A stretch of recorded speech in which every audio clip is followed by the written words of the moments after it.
Hello everyone, welcome back to my YouTube channel. कल के class में हमने कैल्शियम के बारे में पढ़ा था। आज के क्लास में हम फास्फोरस के बारे में पढ़ेंगे। फास्फोरस हमारे बॉडी में 1% 1% उपस्थित रहता है। फास्फोरस और कैल्शियम का अनुपात बच्चों में 1:1 का होता है और वयस्कों में कैल्शियम और फास्फोरस का अनुपात 1:2 का रहता है। हमें अपने भोजन में प्रतिदिन 1000 माइक्रोग्राम फास्फोरस की मात्रा लेनी चाहिए आरडीए के अनुसार। और हमारे बॉडी में फास्फोरस 400 से 700 ग्राम स्टोर रहता है हड्डियों, मांसपेशियों और ब्लड में। 70% फास्फोरस का अवशोषण हमारे बॉडी में आसानी से हो जाता है और 30% फास्फोरस का निष्कासन हमारे बॉडी से हो जाता है। और जो 70% फास्फोरस अवशोषित होता है वह अकार्बनिक रूप में हमारे बॉडी में रहता है। 80% फास्फोरस हमारे बॉडी में कैल्शियम के साथ मिलकर रहता है। और फास्फोरस शरीर में दो रूपों में होता है, स्टोर रहता है, एक अकार्बनिक रूप में और कार्बनिक रूप में। अकार्बनिक रूप में यह खनिज लवणों के रूप में रहता है। दो खनिज लवण मिलकर एक साथ फास्फोरस के साथ रहते हैं, जैसे कैल्शियम फास्फेट। कैल्शियम फास्फोरस के साथ मिलकर रहता है तो कैल्शियम फास्फेट बनाता है। Sodium potassium phosphate. Sodium potassium और फास्फोरस एक साथ मिलकर रहते हैं तो ये बनता है sodium potassium phosphate. Sodium phosphate, sodium chloride, ये सारे अकार्बनिक रूप में उपस्थित होते हैं। कार्बनिक रूप में कार्बनिक भोज्य पदार्थों में प्रोटीन, वसा, कार्बोहाइड्रेट आते हैं।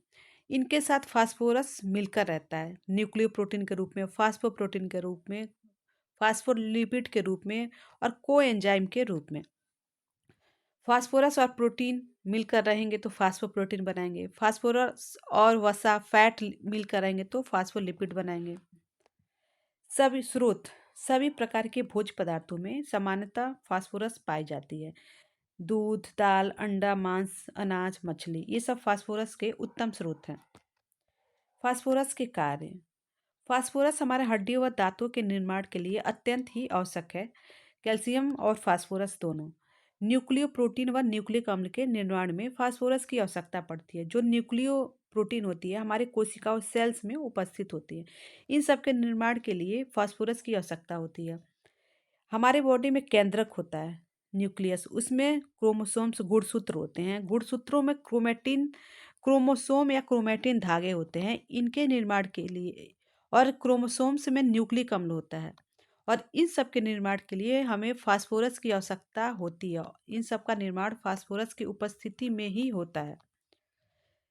तो फास्फोरस केंद्रक के निर्माण में हमारी बॉडी में महत्वपूर्ण भूमिका निभाता है।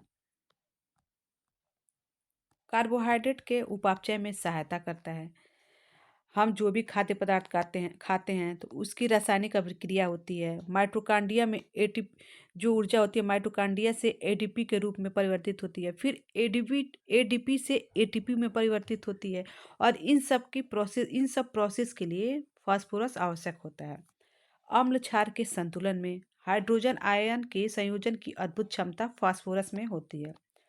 पौष्टिक तत्वों के परिवहन में खून में फास्फोरस होता है फास्फोलिपिड के रूप में, जो कार्बनिक रूप में होते हैं। इन सब के लिए फास्फोरस की आवश्यकता होती है।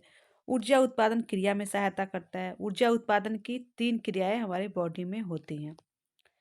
ग्लूकोजेनेसिस, यह प्रक्रिया तब होती है जब हम कोई भोज्य पदार्थ जैसे कोई ग्लूकोज खाते हैं तो ग्लूकोज का पाचन होने के बाद ग्लाइकोजन में ग्लाइकोजन हमारे बॉडी के मांसपेशियों और ऊतकों, लीवर में इकट्ठा हो जाता है।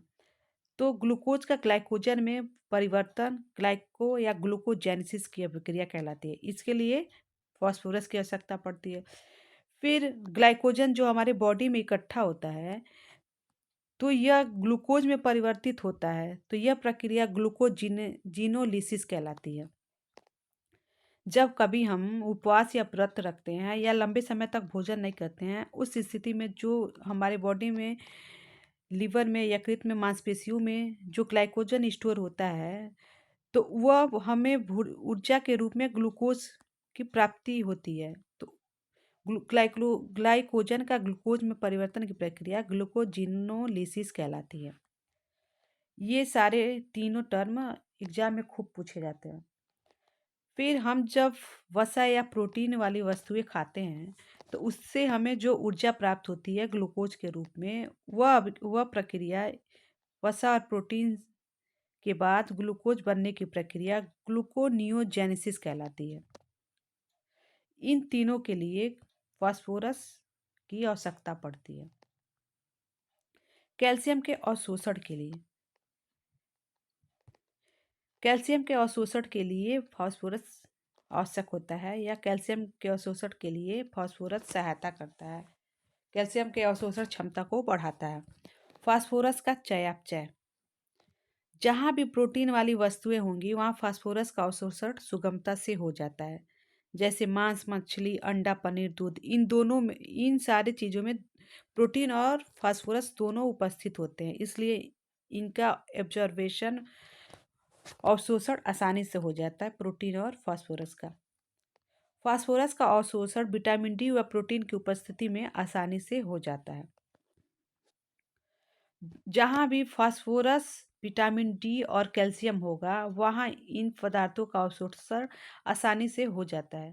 फास्फोरस, विटामिन डी और कैल्शियम ये तीनों आपस में भाई भाई हैं, एक के बिना एक अधूरा होता है। अवशोषण और पाचन के लिए तीनों एक दूसरे का सहायता करते हैं। फास्फोरस का अवशोषण अकार्बनिक रूप में फास्फेट के रूप में होता है। फास्फोरस की कमी का प्रभाव, सामान्यतः फास्फोरस की कमी का प्रभाव हमारे बॉडी में नहीं होता है। कैल्शियम और प्रोटीन युक्त खाद्य पदार्थों में फास्फोरस पाया जाता है।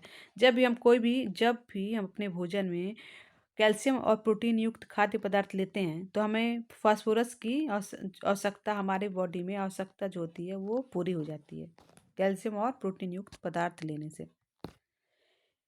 अगर कभी हमें फास्फोरस की कमी हो भी जाती है तो उसके निम्न लक्षण होते हैं। धूप नहीं लगती है, कितना भी तेज धूप में हम रहेंगे धूप नहीं लगेगी। थकावट महसूस होगा, हड्डी व दांतों का निर्माण दुर्लभ हो जाएगा।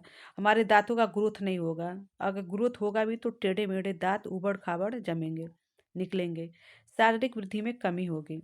फास्फोरस का अवशोषण, जितने भी मिनरल्स हैं सबका अवशोषण छोटी आंत में होता है और इसका संग्रह फास्फोरस और कैल्शियम का स्पेशली हड्डी और दांतों में होता है।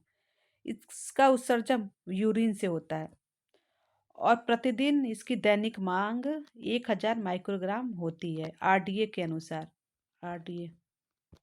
तो आज फास्फोरस का टॉपिक समाप्त हुआ, कल सोडियम का टॉपिक स्टार्ट करेंगे। वीडियो को लाइक, शेयर, कमेंट्स जरूर कीजिए। Thank you.